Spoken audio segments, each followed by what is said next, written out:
11 hours. Let us move on to our last topic of this lesson, chapter 3.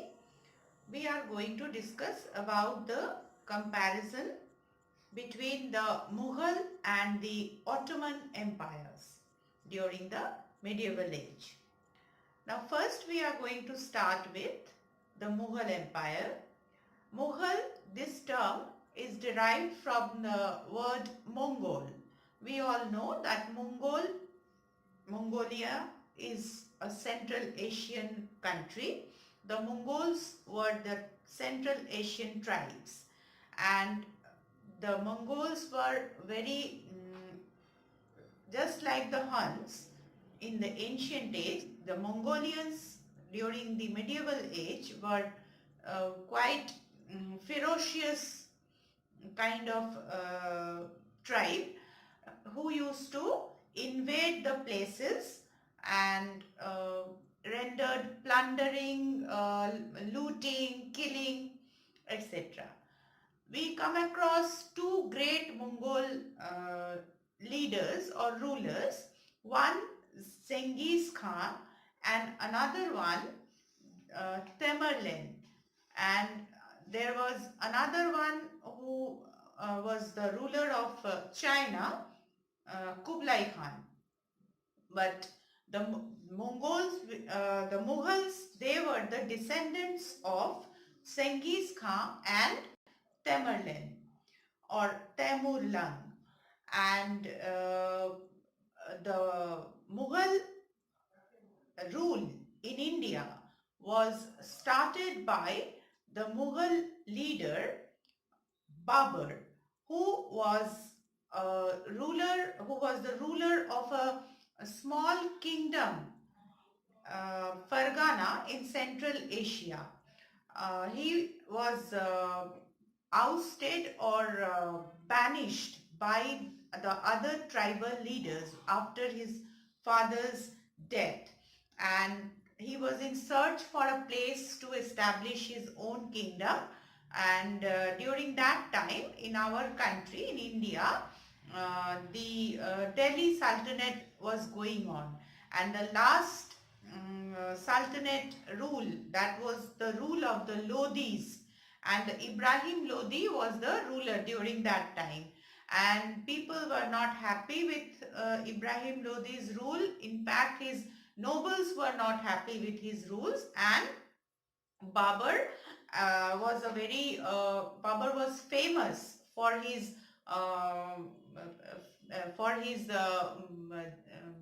capacity or military skills in the battlefield. So Ibrahim Lodi's one of his nobles, Ibrahim Lodi's noble, Daulat Khan Lodi, he had invited Babur to invade India and end the rule of Ibrahim Lodi. And so Babur had invaded India in the year 1526 and fought with the army of Ibrahim Lodi in the field of Panipat. Now, killing Ibrahim Lodi and bringing the end to the rule of the Delhi Sultanate. And this is famous as the first battle of Panipat. In the year 1526, the first battle of Panipat was fought between the Mughal leader Babur and the last Delhi Sultan Ibrahim Lodi. Now, after defeating Ibrahim Lodi, Babur had occupied Delhi and its adjoining areas, but his occupation or conquest was not gone unchallenged. He was challenged by the ruler of Mewar in Rajasthan, Maharana Sangram Singh or Rana Sanga, and both the armies of Rana Sangram Singh or Rana Sanga and Babur had met in the year 1527 in the Battle of Haldighat, where Rana Sangram Singh was defeated by Babur, because Babur was famous for his military skills. He was the first to introduce the cannons in India, the use of cannonballs in the battlefield, which was the new equipments, war equipment, and that is why the Indian rulers were defeated by his war strategies. So, Battle of Haldi Ghat with Rana Sangram Singh in the year 1527, Babur defeated Rana Sangram Singh, and in this way the dream of setting up of a Hindu kingdom once again over Delhi was crushed forever. Then his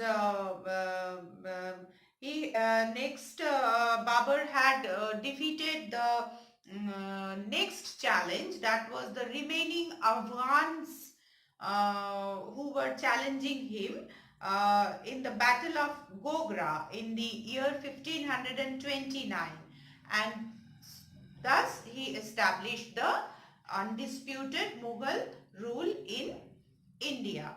So Babur could not rule for a very long time in India. He only ruled for 4 years, and after his death his son Humayun ascended the throne. Now Humayun's ascending of the throne has a very interesting story. It is said that Humayun was very sick and he was about to die. Nobody was able to cure him. And Babur at his deathbed had prayed to Allah and offered his life instead of Humayun's life. And it is said that from the very next morning, Humayun had started to regain his health and Babur's health started to deteriorate. And in this way, Babur fell sick and ultimately passed away, and Humayun became the next ruler of Delhi and its adjoining areas. Now Humayun was a very good warrior like his father, but he was not as capable as Babur, and still the Mughal rule was facing different challenges from all over the areas. So Humayun's rule was also challenged. The ruler of Gujarat, Bahadur Shah, he was challenging, and then the remaining Afghan who had been shifted towards the eastern part, the ruler of Bihar, Sasaram, Sher Shah Suri, he had challenged Humayun's rule. So Sher Shah had defeated Humayun in the Battle of Chausa in 1539, and then again Battle of Bilgram or Kannauj, that is Kanpur, so in 1540, which was a decisive battle because Humayun was defeated and he was forced to leave India and take shelter in the Persian court. And it was only after the death of Sher Shah that Humayun was able to once again conquer the throne of Delhi in the year 1555. Here we will have to go through this outstanding ruler Sher Shah Suri and his administration. Sher Shah had also not been able to rule for a very long time. He only ruled for 5 years. So Sher Shah's, but within these 5 years, he had set up a smooth administration which acted as the base for the future administrative systems in our country. Based upon Sher Shah's administration, the future rulers, or rather the Mughal ruler Akbar the Great, would be establishing his own administrative system. Now Sher Shah, he was a great warrior and a very good excellent administrator. He had revived and reformed the traditional systems of the administrations that had been running so far in India. And he put the emperor as the head of the central authority, and he was not he was not an autocrat. He was not all in all. He appointed a council of ministers to advise and help him to run the administration. He was rather a benevolent ruler, benevolent, benevolent despot. Everybody was responsible to him, answerable to him, but at the same time he used to rule with a kind and just attitude. And you must have learnt in the next lesson about Kautilya's Arthashastra that being the benevolent despot was the best policy for a ruler to rule his kingdom, and Sher Shah was absolutely a benevolent despot. He had followed the people's will, not his will, emperor's will, now people's will. What was good for his people, he used to follow that. And there were ministers, as I have told you before, and he divided his entire kingdom into 47 sarkars, and then further sarkars were divided into parganas for the smooth running of the administration. And there were the Munsif in Munsifan for who looked after the civil matters, and Shikdar is Shikdaran for looking after the overall law and order of the kingdom. And these were the two very important officials of his administration. And village was the smallest unit of administration, and village panchayat used to run the administration of the villages. And he followed Alauddin Khilji's system of Dag and Hulia to maintain the huge army. What was Dag? Dag was the branding of horses. The horses were branded to get them identified, and Hulia was the identity card given to each soldiers. So that was first introduced by the Sultanate ruler Alauddin Khilji. Sher Shah had once again revived that policy in his army to maintain a huge army, to keep a track of the soldiers and the horses. Then his most remarkable administrative reform of Sher Shah was the revenue system, was in the revenue system. He had revenue means to get the tax, and for that reason he had introduced two official documents. One was patta, another one was the kabuliyat. Now first the land were measured, and the productivity of the land was measured also, and accordingly the tax was fixed.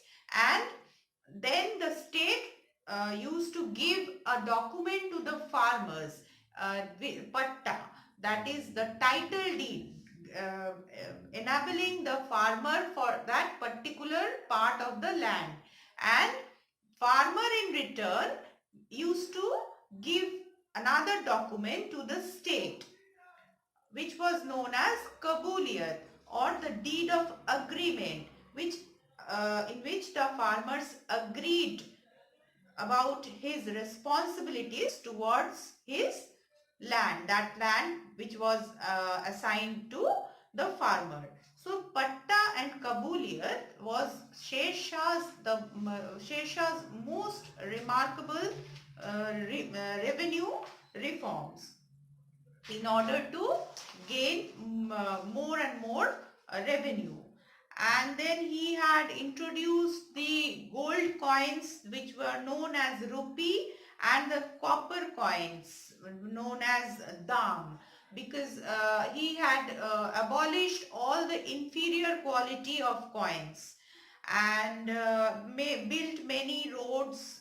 The present Grand Trunk Road, which had started from Dhaka in Bangladesh, or Sonargaon near Dhaka in Bangladesh, and it had continued till Kabul in the western part of our country. So Sadar-e-Sadak, it was during that time it was named as Sadar-e-Sadak, and then during the British rule it was named as the Grand Trunk Road. And along the roads he had set up the sarais, or the inns, that means the hotels for the rest of the travelers.